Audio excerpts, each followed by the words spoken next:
Okay, here we go. We're going to actually try to do a podcast.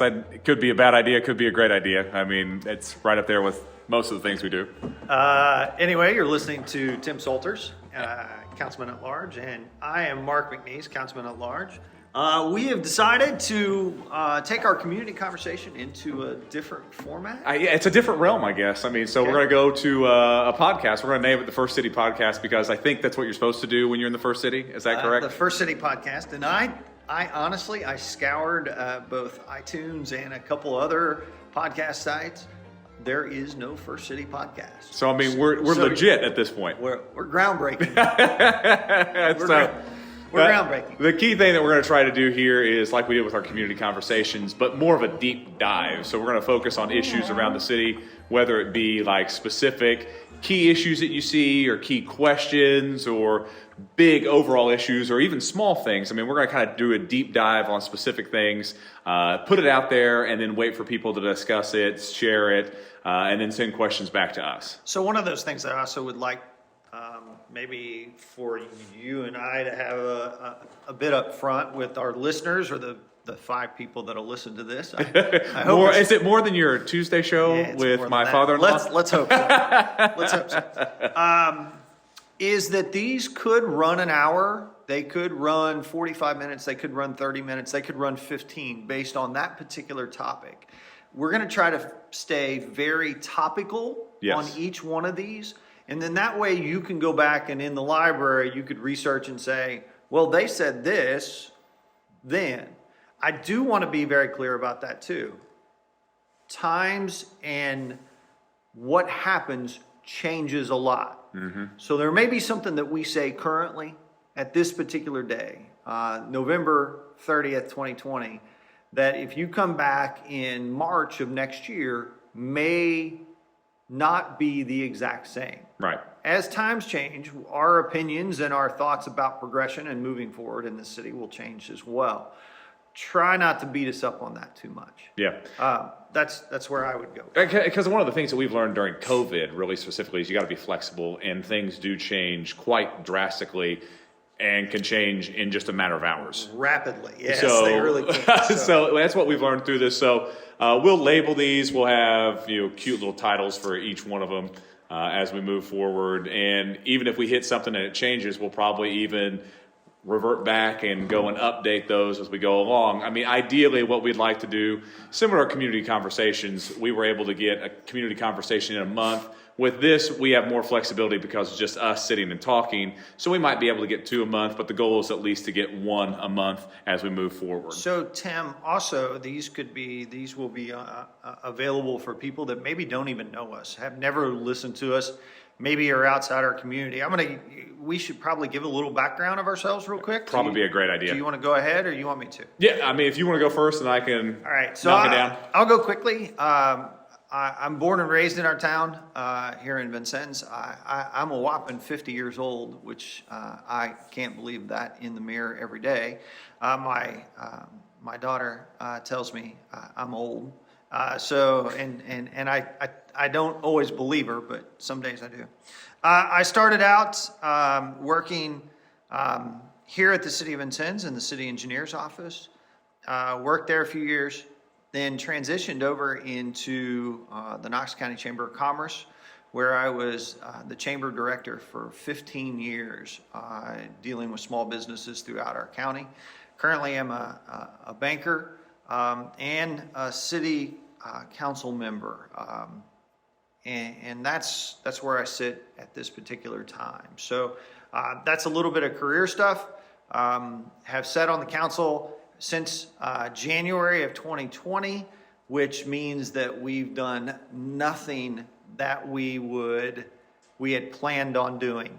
COVID kind of disrupted all those things along the way. So I don't want to say we did nothing. We've done a lot. It just was not the original plan. No, I mean, we had these grand plans and then it got thrown in our face with COVID, but I think we did a really good job of really kind of being flexible and completely changing how we did things. And updating things and finding money for our small businesses. I mean, that's kind of been our calling So some card. of my interest here are, one, I absolutely love our city.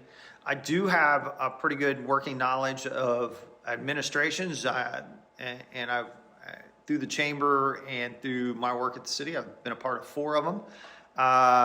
And then also, that thought process of whether it's running parades or doing ribbon cuttings or actually being a part of the redevelopment commission or a community action agency, I certainly have that experience to go along with that and to draw in on. Tim and I were talking just before. I am not one to technicolor our past.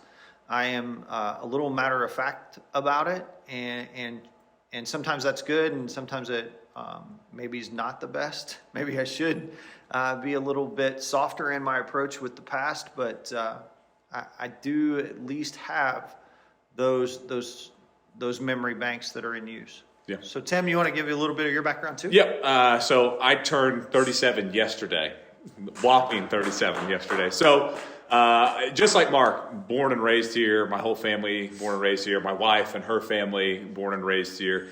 Vincennes is extremely important to us, and my career in politics started a little bit earlier. At the age of 26, I got elected in District 5. Served there for my first term, second term ran District 5 again, won that term, and then my third term I decided, you know what, let's shake some things up. Mark and I had discussions beforehand, and we decided that both of us were going to run at large, and it worked out, and here we are in the at-large spots.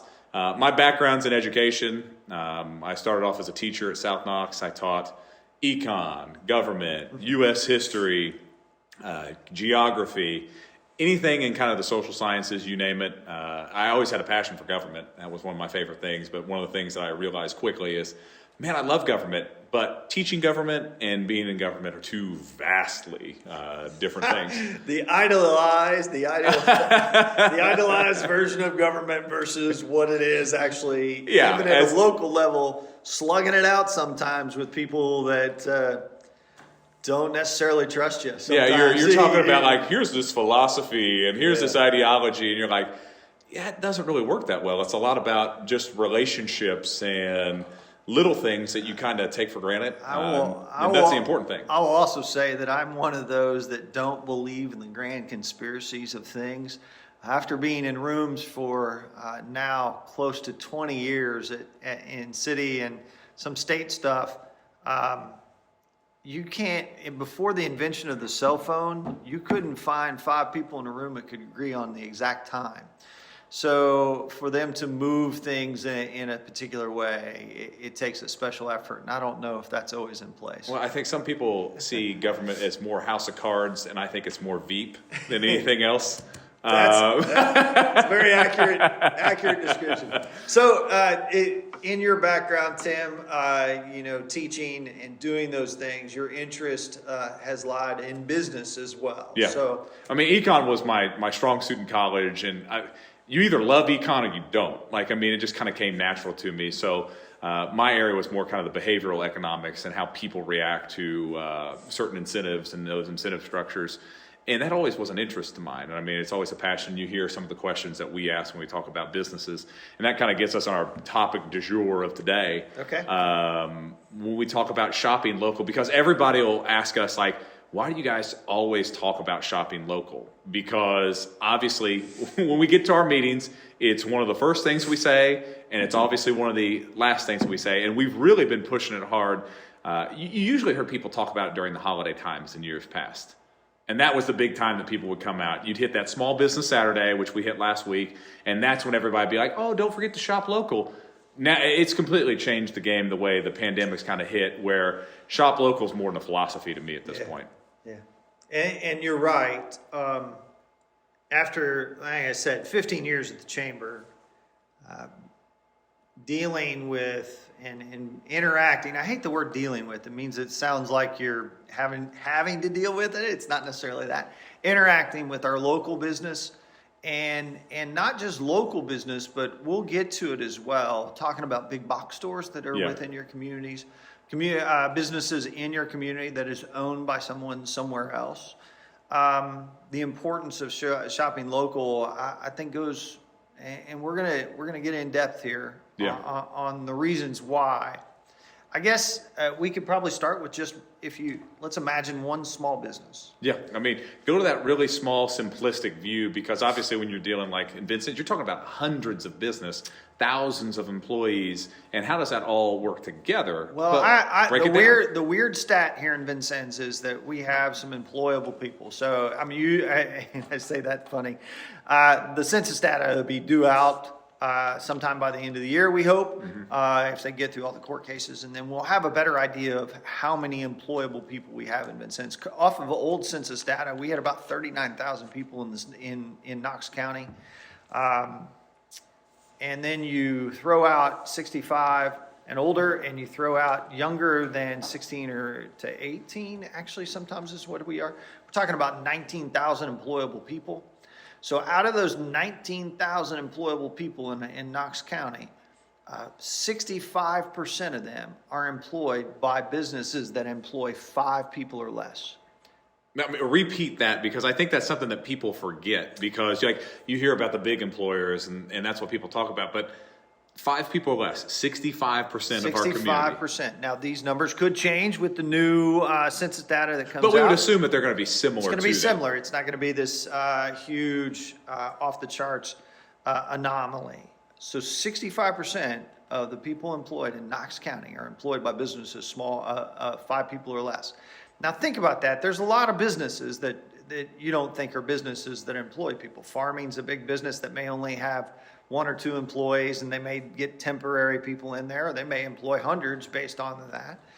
Trucking industry, there could be people that own their own trucks that are single, that are a business. Photographers, those kind of people that are one or 2 employees only, but they're kind of self-made in that aspect. Let's just take, like I said at the beginning of this, one small business. Let's talk about what it goes into one small business, and let's say they employ 3 people. So you got one small business, they're paying rent or owning their building to someone.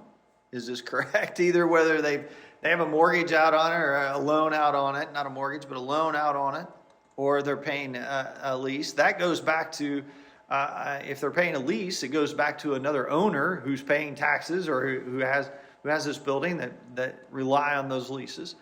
They're paying property taxes themselves a lot of times. They're paying sales tax themselves. They're kind of taxed to death. We won't discuss that. We'll talk about taxes. We'll talk about it later. Talk about taxes, and that'll be his thing as an econ person. But they also they're employing other people locally. So what do you do locally? You rent a home, or you rent an apartment. Yeah. You buy a home. You buy a car. You buy insurance. So by that one small business employing 2 other people, the trickle from there is enormous. So they have to rent a home, they have to buy groceries, they have to do all those things. And the only way they're doing it is by that small business. Now we'll talk about the small business owner themselves. They have to buy, say if it's a restaurant, they have to buy food, they have to buy all the other things, the plates, the cups, they have to buy insurance themselves, they have to pay for electricity and cable and all those kind of things. They have all this. But where's that money go? If we're lucky, it goes locally, and then they pay property taxes and income taxes and those kind of things. It's the circle of life. It really is. When it comes to a small community, because that money that, let's say you've got that small business, this one business that we're talking about, you're paying that employee. Well, typically that employee lives here, resides here, has family here, and they're usually spending that money here for just think of like a basic day. Oh, I'm going to get a cup of coffee, or I'm going to get something to eat, or I'm going to get gas. I mean, all those expenditures then go to help pay other people's salary, which then in turn goes and pay for other goods and services, which then pay those people's salary, and then continues this cycle. And we're talking, that's one small business. Exactly. That's a very small business. But let's think about the enormity of the importance there.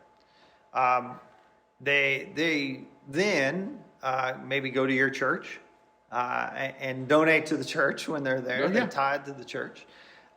When you have, I know this is the time of 5K or the time of COVID, but and you don't run 5Ks at this time, but if there's a 5K, who do you go to? You don't go to the Walmarts of the world. You don't go to, I don't want to single them out, but any big box corporate national brand, you don't go when there. anyone thinks big box, you think Walmart is that. But I mean, you don't go to those people because one, there's too many layers to go through to get a simple sponsorship. So you go to these small businesses for a sponsorship. I had an insurance person at a breakfast bandwagon one time tell me, he goes, Geico doesn't sponsor your ball team. Do you see the word Geico or Progressive out there on the front of your kid's chest as they're playing third base? No, you see my insurance company. And he goes, and then he said, but it's because I believe in our community. Mm-hmm. And he goes, I want to do those things. But when I do those things, he goes, I don't expect it back. But what I do expect is maybe a little recognition that I understand the economy here in our community, and I hope that it brings you a little recognition that you should be shopping locally yourself. And that's a good point too, because when you talk about these small businesses or these smaller type businesses, and this isn't to exclude big businesses, because we'll hit talk on about that in here in a minute. because they're just as important, because the same cycle works there, just at a bigger level. We'll really get into that when it comes to property taxes. Yeah. So when you look at these small businesses, you're right. If you go to a Cub League or something like that, you're going to see a lot of small businesses that are sponsoring these teams. And it's not just because they want that name out there so people see it. It's that relationship that you build, because that's important in a small community like ours, is building those relationships, having those connections. Like, hey, my friend's mom runs this place, or my friend's dad works here, or my buddy works here. Like, we all have those connections because we are a smaller community. And we'll hit on this too, is you're starting to see a move from these bigger communities to communities our size, especially during this time where you've seen a lot of lockdowns in bigger cities. And we're not trying to slam bigger cities. When you're dealing with a larger population, you're dealing with bigger things, there's other repercussions to this. Where in a smaller community, it's easier to have those close one-on-one contacts and those close, hey, we need you to do this, we need help here, here's a suggestion, and people usually follow that because you have relationships built up with people. But when it comes to these small businesses, why you hear us continually talk about that, because money spent at these businesses, money spent locally and within Vincennes and Knox County, because Knox County is just as important to Vincennes as Vincennes is to Knox County. I would gather that most people listening to this don't know where that line is. Yeah, and it is. It's unless you are in city or county government, or you just really are interested in that for whatever reason, you don't know where that line is, and it's because they flow in and out of each other. I mean, and we drive in and out of them daily. We go in and out of them. We use the roads. We use the goods and services. We have people that look out for us on those things. You don't know where it ends because it just overlaps. And those services do continue when you go into those different spots. But the nice thing about it is a healthy city of Vincennes helps a healthy Knox County. A healthy Knox County helps a healthy Vincennes. And the key thing that we keep encouraging, almost, we're just going to keep hitting it, is you got to keep that money here, because the more money that's spent here locally inside our community, that's going to give more opportunities. That's going to be able to let people buy more things, let people buy more services, let businesses expand, because more money is going to be available. I mean, even when you talk about, hey, we're paying on a loan to own this building, that money then goes back to the bank, which then can be used later to be loaned out for other things, so people can then get other purchases. And it may not even be, it could be a small bank, it could be a big bank, but those people, like myself, are employed and live here within the city and do those things. And that's where we can get into a big business or a big box store here in a little bit. Yeah, and people kind of forget. It's even the little small things that help. Like, you like that cup of coffee? All right, get it locally, and that cup of coffee helps pay for somebody's salary. That helps pay for other things that happen throughout our community. And it's just those little tiny interactions throughout the day. Because if you think about it, there's probably hundreds of thousands of exchanges that happen of goods and services, money back and forth throughout the community. I would almost argue probably millions that happen daily here within the city. Hourly, hundreds of thousands. Yeah. So when you have those interactions, and the more interactions you have, the healthier your local economy is. and the stronger it becomes. And then you're going to start to see businesses that are able to hire more people, that are able to expand, that are able to do things that people might not be able to. Or you see employees that, hey, I've earned enough money. Maybe I'm going to go venture off and do my own thing. I mean, that in the end, the goal is have that kind of economic flexibility where you can go chase those dreams that you have. And we have, I do want to say this, we have been fortunate throughout the pandemic that we have not seen the number of small businesses fold that other communities have faced. And that could be for a couple of reasons. One, maybe our businesses were running at a lean stance to begin with. What I'm saying is they had managed their overhead, they had managed their cost, and were able to withstand this downturn that we've had. But we're not without loss. We've lost our JCPenney's. We haven't lost our Longhorn Steakhouse, and we haven't lost the Marshalls, but they are way behind schedule based on those things. So we have felt these things. GNC closed, and that was it was a franchise, locally owned franchise that closed. So we have not avoided it completely, but we have put ourselves on a fairly good ground when it comes to this. And what I would say about, just like in 2008, and I was at the chamber during 2008 when the housing bubble happened. Yes, we lost a couple. We lost our Ford dealership. We lost a few other things then, but nothing to the extent of other places. And that is, one, our businesses, like I said, are lean and have had to manage with less over time. Also, we have a good diversity of businesses here. We haven't seen these grand swings in business. We haven't seen you talk about a dot-com bubble or a bubble of these kind of things, or a housing bubble. We didn't see these prices just spike way out of control and people buy real high and then the bottom fall out of it. We didn't have that. And we don't have that now either. That's not to say that our businesses don't need your help. And one of the things that we've seen too is the momentum that we had going into March was phenomenal. I mean, we were really rocking and rolling. Prepared for one of the biggest years that we had ever had in this community. Yeah, and I mean, everybody was moving in that direction. And if you looked everywhere, there were projects, there were expansions, and not just business expansions. You saw this at an individual basis with housing, like individual housing, and then rentals and things like that. People were really investing in those type of things. And really, if you went to every pocket, every district of our community, you saw that. Then all of a sudden, in March, we had the lockdowns, and you had a pause. And I know Mark and I had this conversation all the time, like, and we can't just stay like this. Something's got to happen. Something's got to change. I'm a little bit worried. But what happened is once we started going into that back on track plan and those stages and things started opening up, which in the Midwest, things opened up a lot quicker than on the East Coast and the West Coast.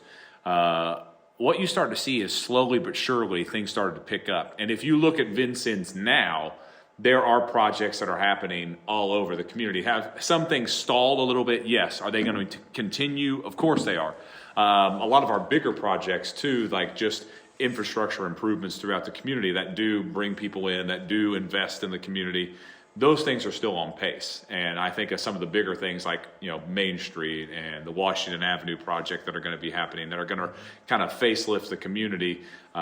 Those are big, and you still had improvements that happen all over town. So before we get to the big box myth, let's talk about a couple things that we can do to help our current small businesses.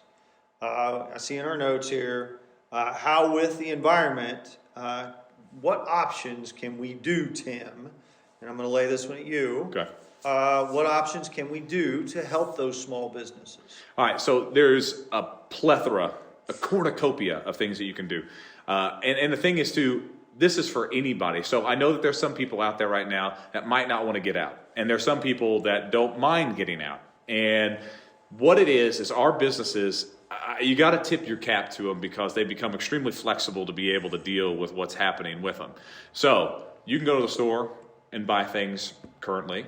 I would encourage gift card buying because that helps get cash to them now, and that kind of helps the business. And then maybe you have a family member yourself wants to be able to use that later on.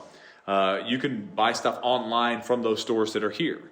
You can get, with a lot of our restaurants and even our other businesses, you can do pickup, you can do delivery. Those things are what you can spend monetarily. But then there's also things that you can do that doesn't cost a dime. And obviously we have a lot of things based on social media. So you can share out posts from your businesses. You can make a very positive post about a business. You can guide people to those spots. You can share out statuses from those businesses. That takes 0 seconds. That doesn't cost you any money. And that draws attention to that business, because in the end, that business needs attention for people to be like, hey, I need to get a product here. Or, hey, I didn't know that sale was going on here. Or, hey, I saw that you enjoyed something from here. Now I want to go there too. So there's a lot of things that you can do to encourage people to go to the businesses. And there's a lot of things you can do to help spurn economic growth in those businesses as well. So one of those things that when I was at the chamber, one of those things that we really looked at was the number of Yelp reviews a business in Vincennes or Knox County had. And honestly, they were pretty low. I mean, sometimes a wildly popular restaurant or place of business that we knew only had 2 or 3 reviews. So you may not think it important, but it is very important, and it costs you nothing to go review one of those businesses. Go share their post, go like their post, because in that algorithm, the more you like something, the more it pops up. The more it pops up. So the more you share something, the more it pops up. I mean, and those are really simple things that don't cost you anything to help your favorite business. And every business has a social media presence nowadays, whether it's on Facebook, YouTube, let's Twitter. Hope they do. Yeah, I mean, that's what it is. I mean, for anything, like, hey, look, my auto dealer is here, and you share those things out. Like anything that you could possibly think of, they're going to be on there to a point where it's like almost it's overwhelming. But you've got to be able to cut through that. And just individual relationship. Like if I see Mark share something, because I have a personal relationship with Mark, I'm probably going to pay a little bit more attention to it. So, hey, had a great meal here. You probably should enjoy it and go try it. I'm probably going to take a little bit of weight in that because I trust Mark's opinion on that. And that goes for everyone. I mean, you're just in general, word of mouth is so much better. And that's what social media actually is. It's kind of a word of mouth version of. I think I'd rather read posts of food reviews and business reviews than some of the stuff I see on social media nowadays. Well, there you go. That's exactly. But make social media great again. One of the things I want to talk about with small businesses is I know we're in the fourth quarter of 2020, and fourth quarter. O&D, October, November, December is when businesses tend to make up for any losses that they would have during the year. That's why it's called Black Friday, is because you would move into the black from the red. I am certainly, as anybody should be, concerned about our businesses in January, February, and March. First quarter of 2021 is going to be one of the most important quarters of business that I think that I'll ever experience in my lifetime. And that's because when you get through Christmas, the pandemic is still happening. Let's just talk about that. Although a vaccine seems to be coming. Mm-hmm. It could be middle of next year before a wide release of the vaccine. So that first part of the quarter, that first quarter of 2021, is very important. First quarter is usually terrible in restaurants and in small business retail. And that's when I really worry about what's going to happen. If they can make those 3 months, and really it's about 2.5 months, that January, February, until some restaurants pick up back at Valentine's Day and beyond. Valentine's Day is kind of that hit point of that first quarter where it starts to pick back up. But people have bills to pay, and I would encourage you, as you can't go out sometimes here in January, space that out a little bit. Yeah. Space that out, or in December, but space that out into January and February of next year as well. Be sure you're taking care of those businesses. in the future. And after that, I think it's Katie bar the door. Once there's a vaccine, I think people are going to it's be gonna- ready to spend money and to be out doing things. I know things. I am. Oh, yeah. I know I'm ready to go on I vacation. think everybody's itching for it. I think you get to that point where it's like pandemic fatigue. We're doing what we need to be done, but everybody's ready for this to be over with. Once that gets to the point where this gets under control, and I mean, we do have a vaccine. It's going to be Multiple out. vaccines. And it's when it gets to that point where you've got that large percentage of people that's happening, so you've got this under control, that's when I would assume the economy is just going to skyrocket. But we've got to get to that point. You got to get to that point, and that's why I'm saying January, February, March of next year are going to be very important. Well, the and that's vaccine's why- not here yet. And that's why we put this new plan that the council's doing, where we're putting a focus on that first quarter, where we're doing kind of a gift card promotion where we're all picking businesses, and then we're going to kind of showcase those and try to shed light on our local businesses, because the key point is keep people interested. I mean, you've got to pay attention to those things, because we can't just pat ourselves on the back like, you know what? We focus on small businesses this far. We've been in a good place compared to other communities. And we are. When you look at other communities, they're facing a lot more closures. They're facing a lot more questions. We have really rallied around our businesses, and that's a testament to people that are here and testament to our community as itself, that we do rally around ourselves. But the key thing that we have to remember is not, hey, great job, pat on the back, we're done. No. We got to stay focused. And Mark's right. That first quarter is the one that we're all kind of, we've got a little bit of worry about it. I believe in us. I believe we're going to do it, but we have to be focused to be able to make it through, because we make it through that first quarter, I think we're going to be in a very good spot. All right, so let's move away from small, locally owned and operated business. Because I think that's what people get into when you talk about shop local. It's the focus on, hey, you got to hit those small stores, but it's not just the small stores when we say shop local. No, let's talk about the big box myth. Yeah, I mean, what is the big box myth? I'm gonna lay this one to you. What's the big box myth? Big box myth is like, well, you got to stay away from those big box stores because they don't pay anything to your local economy, and that is beyond false, because the people that work there are local. The money that they are making goes back into the local economy. The building that big box store owns is paying property taxes that go into the city that pay for the service that you're used to. So I'm not. And you're not going to find a person who enjoyed, and I worked in the downtown for almost 20 years, 17 years for sure. No, 18 years for sure. For sure. 18 years I worked in the downtown, and I love our downtown. There is no but here. The property taxes paid by the downtown in general, because of the assessed evaluation of the downtown. I had this conversation with somebody today. We wanted property values to eventually move up a little in the downtown. Do not even come close to one big box store. It's a lot of money. So I say that with some caution, because I'm not trying, I don't want the big box store to go, what do you mean? There's 40 businesses. They don't pay as much as we do. Well, it comes down to assessed valuation and those kind of things along the way. So our local government, what we run on is property taxes. What our schools run on. Kind of important. Are property taxes. Kind of important. So those big box stores, those Walmarts of the world, the Kohl's, the Lowe's, those Rural Kings, you see those out there, Hobby Lobby and Marshall's that's going to be coming. The amount of property tax percentage wise is pretty stark. It's pretty amazing, really. And then that money funnels back into the city and allows us to pave roads and do sidewalks and provide police and fire protection and parks and everything else. But so they have to be healthy too. Yeah.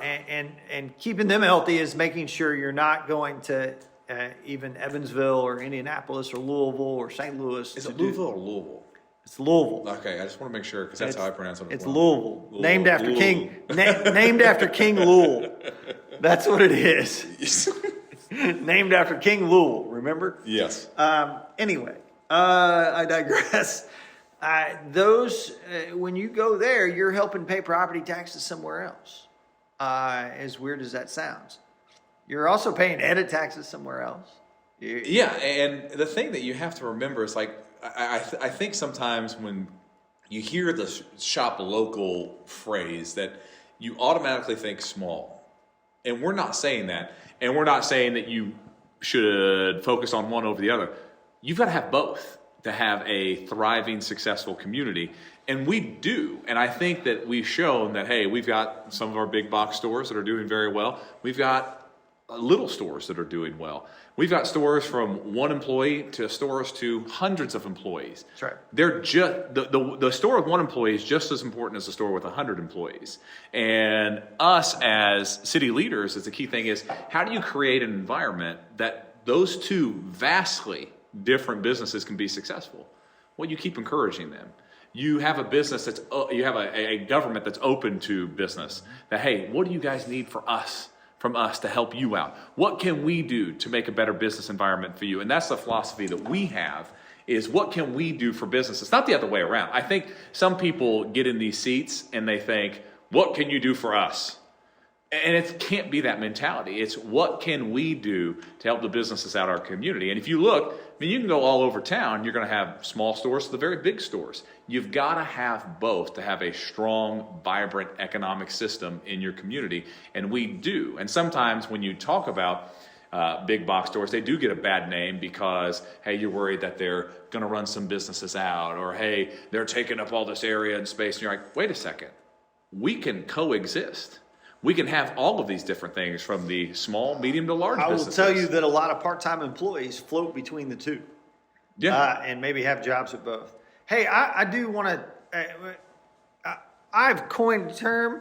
I'm just going to own this because it's a podcast and I can say whatever the heck I want to say. Whatever you want, man. So for years, I have called our locally owned unique stores our identity stores. And so from now on, I will continue to just reference this. And I listen to tons of podcasts about city and urban development, more than I should. It gets a little annoying. I've never heard the word identity store. So I've coined it, I'm owning it. So I think identity store, I think Perfections. I think Old Time Diner. I think Charlie's Candies. I think Bobe's Pizza. Identity. When you hear those, you think Vincennes, Indiana. Yeah, it's a part of who we are. That's right. Those are our identity stores. And I want you to make sure you continue to shop our identity stores.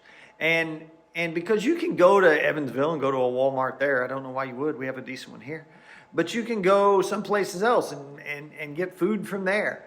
But please think of those identity stores first, then branch out from there. That's just my little thing. I want to keep those solid in our And I don't want to get too much in the weeds too, but we also have a lot of drivers that drive for UPS in our area, that drive for the post office, that they do put back in. So like even when you do, like maybe there's something you want to get from Amazon. And we're not saying you don't have to get something, but you're still, that money is still going through UPS, through the post office. Those things are coming here. So it's all connected. I mean, you can get into the macro sense of economics to the micro sense of economics. So Tim, to push through a little bit, do you want to talk about the push to smaller communities, which we have covered a little bit, or do you want to talk about local businesses you work for? I think that's something we leave at the end because, like, most of my stuff has been like in the public sphere. Do you want to talk about businesses you frequent? Businesses that I frequent. Like, I mean, I can tell you, like, every day I will be. I will be. Are you an everyday person? I'm an everyday person.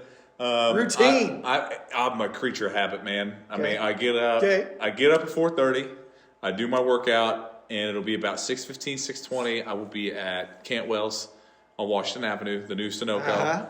We get a coffee, and I'll be getting a liter, a Mountain Dew a day, a Diet Dew every morning. Okay. Now I don't branch out off of that because then I usually make my lunch, and then I'll make dinner.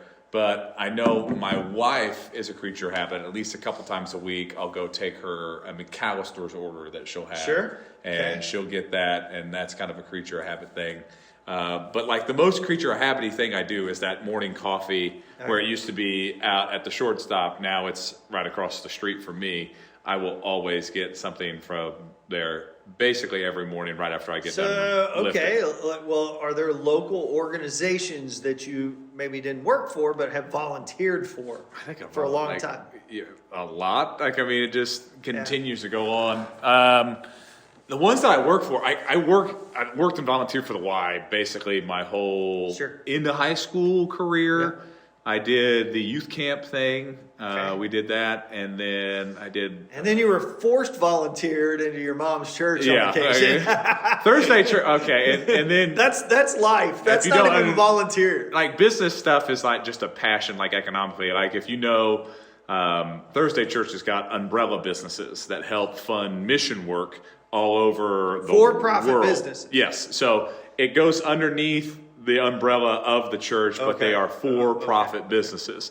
So you've got the Faith Store, you've got Gracie's, and then you've got the Fort Sackville Project. So You've been volunteered for those. The three boys, have been volunteered into those. So obviously businesses are kind of important to us. We've seen those built up from the ground, and just like every other business has been interesting time right now. So we've been volunteered in that, whether it is helping in the kitchen, usually a lot of it's just cleaning and maintenance and moving things, or I won't say like a YouTube tutorial on electricity work, which at times with older buildings is a little bit difficult when like a fuse or something blows. Yeah, where's the Like, fuse? and those buildings are old. Yeah, you may not know where the fuse is. But I mean, So local things that I've worked for, I worked for a healthcare company straight out of town, and now they're no longer here. They've been purchased. I did have a former life before and was part of a restaurant for almost 10 years.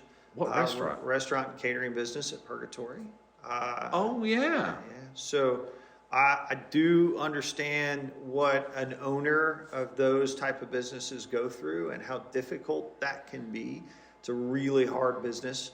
And then, I've worked for a couple Fortune 500 companies, which is really kind of strange. Glaser Romano, which was a big wine and spirits company that I worked for a couple, 3 years, did really, really well, just on the road all the time, didn't want to do that anymore.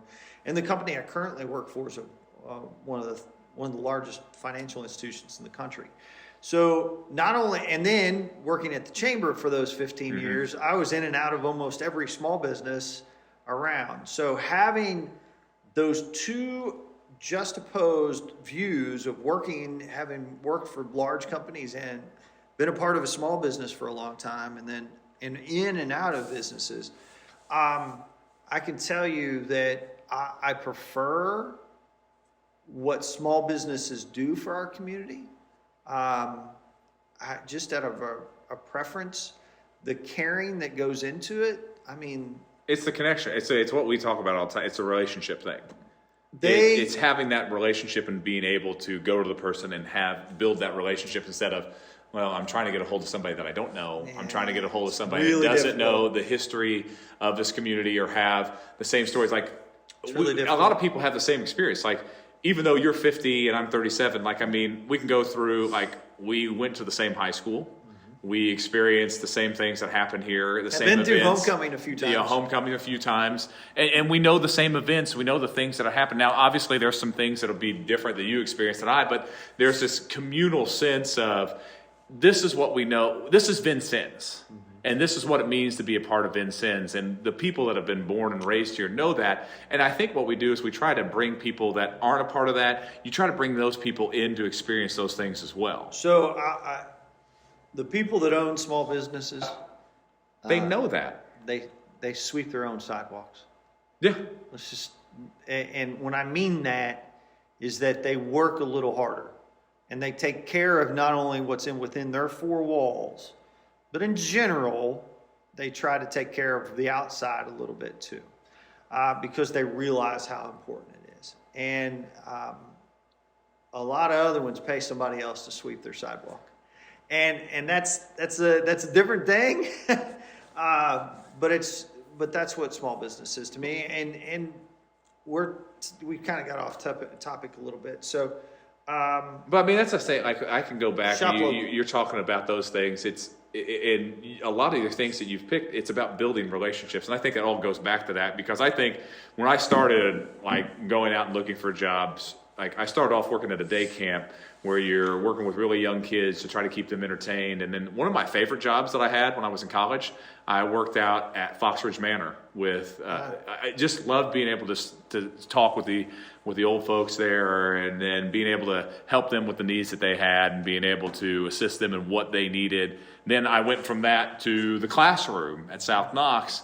And now I'm in the role that I'm in now with the VCSC, where I do most of the promotions and marketing and communications aspect, where I'm dealing with these businesses and the relationship with the schools and non-for-profits and their relationship with school. Well, you can deal with the very big stores, the very small stores, and in the end, it all comes down to that relationship and wanting to make not just that business better or the school better, but the community as a whole better. Yeah, very good. Businesses that I frequent, they're all over the place. Pretty Posies downtown. Attic Salt, I go and buy my wife bath bombs. She loves them. I go to the galleries when we had the first Friday art walks. There's a new art sculpture out there by iWorks if you haven't seen it yet. I haven't seen it. It's right there. It's really neat. New pop-up one? All right, so that was one of the big things. I got this side point. I know that That's okay, this is what we got. This is what we get on. But that Public art's important. It's the first sculpture. What do we call the project? 12 sculptures will be put up throughout the city of Vincennes. 2 are already up. It's by Mushroom art. Yeah, where and I say that they're not mushrooms, but they kind of appear overnight. Yeah, so there was one. It's where the old Clark was. There's one right at the exit to the Riverwalk. Is that what you would call it? Because the entrance is on the other side, where the Sewer de Vincennes is at. I don't know. So the exit's where Tecumseh's at. One end of it where Tecumseh's and then there's a new piece now right at the corner of iWorks. So you'll see about 12 of those go up. That was one of the first things we did with the new council. Yeah, it really was. Is to continue art projects throughout our community. And it's really important because you encourage art, you encourage people to walk throughout the community, and a community that goes and spends time in the community is a healthy community. And you bring back to small business, you're out around, then maybe you're going in and trying to spend money on our small businesses. I hit Impress Coffee more than I should. I also, before the pandemic, would hit the hospital coffee. They have a nice That's little a hidden hotspot. I'll go get a sandwich in there. Yeah. The cafeteria. Yeah, that's a hidden hotspot. Now, technically it's a hotspot now, so don't go there. Wrong hotspot. Wrong type of hotspot. But I liked going to the hospital and seeing some people and getting coffee from there too. So I don't want to drag this on too much tonight. I do want to tell people, you've finished. If you've managed to make it to the end, well done. We'll be better next time. This is not a bad thing though that we've done. And I guess for me, and I'll let Tim close it out tonight, is just make sure that we are thinking with those decisions. That money that you have in your pocket, every time you spend it, you make a decision. You are essentially voting for what you want in your community. And I say that in a term that maybe we all recognize right now because of such an election process not too long ago. But every time you lay down $1 and you buy a coffee from that place, you vote for them to stay in business. Mm-hmm. And that's where your power of your dollar comes into effect in our community. And that's where I'll leave it. And then, Tim, is that good enough, or do we want to go more? I think that's one of the big things. And then I'm going to let you close. This is all Tim. And the key thing is, before we leave, the key thing about this, why we always try to put ourselves out there, because the key thing for us is to be able to reach out to you, explain things to you, and then get your input. So at the bottom of this, we'll put our phone numbers, we'll put our email address like we did for everything else. So you can reach us anytime. And I know Mark's the same way as I am. Feel free to call, text, email us anytime. We want to hear what you have to say. We want to hear your opinions, your thoughts. We want our community to be better. And the way that we do that is we work together, because there's going to be things that you see that we might not. There's going to be opinions that you have to be like, all right, that's an interesting twist to it that we can add to that. And that's extremely important to us, because we want to be able to put everybody's input into this. And we need to know what you think so we can make better decisions in the end. Absolutely. And that's what we want. That's why we started the Community Conversation Series. That really gave us a great pulse of the community. We got a lot of great ideas from that. We got a lot of great input. Even people would be like, I don't really like that idea. And then you were able to go back to the drawing board and kind of think things out. So we're kind of hoping that we can spur something with this, because in the end, it's about outreach. In the end, it's about letting you know what's going on in the city. In the end, it's about us explaining things that are going on. And that's what we want to do. It'd be neglectful of me if I didn't put out there, hey, if you're a small business, we're going to put links to our business grants. This is grant money. So we've got over $100,000 left. I think that you can apply for as small as $2,000 and as much as $5,000, I think. It might be a little bit more. But we want you to apply. If you are a business, please apply. Like I said, this is grant money. You do not have to pay this back. And we want people, our businesses, to do it, because if we don't get it out there, then it's gone. All right, so this is money that was given to us during the pandemic to give to small businesses. So like we said, we'll put the links to it so you can pull those up. There's 2 documents that you'll need to fill out, and then bring that back to the mayor's office, or you can scan it and send it back to the mayor's office. There's numerous apps off your phone that you'd be able to do that. Or you can bring it here, call ahead. We'll put that number down there for the mayor's office on there, and somebody will help you with that as you move forward, because we want that money to be invested back in our community. I mean, that's the whole thing. I mean, we've spent 45 minutes to 50 minutes talking about the importance of shop local. Well, when we get opportunities to have money basically given to us to put into our communities, hey, apply for it. Get that money, use it for whatever you need for your businesses, supply, salary. We don't care. We want that money to stay here, because if not, it goes away. I mean, and that's not what we want to have happen. So that's what we have. I mean, I think this is, we're going to get better. We're going to get better at this. This wasn't a train wreck at all, actually. I thought it was pretty good. This is more of what I'd like to talk about more, and this gives us a format to do so. We may bring other council members on at different times to talk about this. If you have ideas that you want us to look into the city, say even paving schedules. I don't know if that's something you're interested in. We've got them. We've got them, but we can discuss those things. We can talk about those on here and how those are formulated. We can talk about whatever you want. And when it's related to city business, your tax dollars, and I would caution against thinking that any subject is off the table. If there's one thing that I've learned over time with Tim, is that we are, and I think he's learned it with me, is that I'm not afraid to talk about that subject, even when it may ruffle some feathers. And I think that that's healthy for our community. Well, and I think too is, I'm going to throw it out, I'm not married to any idea. No. Because if it works, it works. And if you can present information to me to show me like, hey, we need to move in this direction, I'm going to look at that, because that's what we want. We want more information to make better ideas to improve our community. I mean, in the end, that's what the goal is. So we're willing to listen from anybody, any idea. You bring it to us, because in the end, we want a better community, not just for us, not just for our families, not just for our friends, but I mean, you go around, there's just so much our community has to offer. And I think we're on the cusp of some great things happening. And once we get through this, and we're going to get through this pandemic, I think things are going to skyrocket here. And Vincennes is going to be a place where people are like, you know what? I want to live there. I want to invest there. That's a community that I want to be a part of. And when you look around, there are signs everywhere that this is the place to be. I have no more. Great episode. I think we'll continue to tackle issues that are within our community. Again, like Tim said, I'm not married to an issue either. I'm not married to a point of view. If it makes sense for our city to be doing it, we're going to do it. We're going to do it. I'm also, I think if I've had a pet peeve over time being at the chamber, is that in the past, I think we've had individuals that have maybe been in positions of influence or decision making that have found ways to say no instead of one way to say yes. And I am willing to say yes to a lot of things. And that is because, and the other side is, just because we've done it in the past and it didn't work then, doesn't mean that it wouldn't work now. If there's an old idea out there that is applicable now, Let's do it. let's do it. Let's try it. If there's an old idea that doesn't work, we need to change. Let's change it. Yeah, that's exactly right.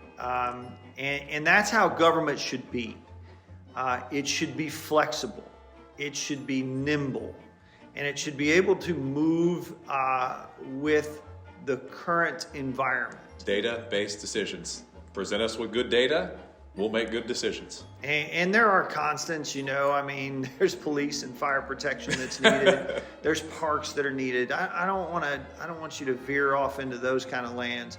What I'm saying is, if there's something that we should be doing that we're not, we need to know. Yeah. So we'll have all the information on there.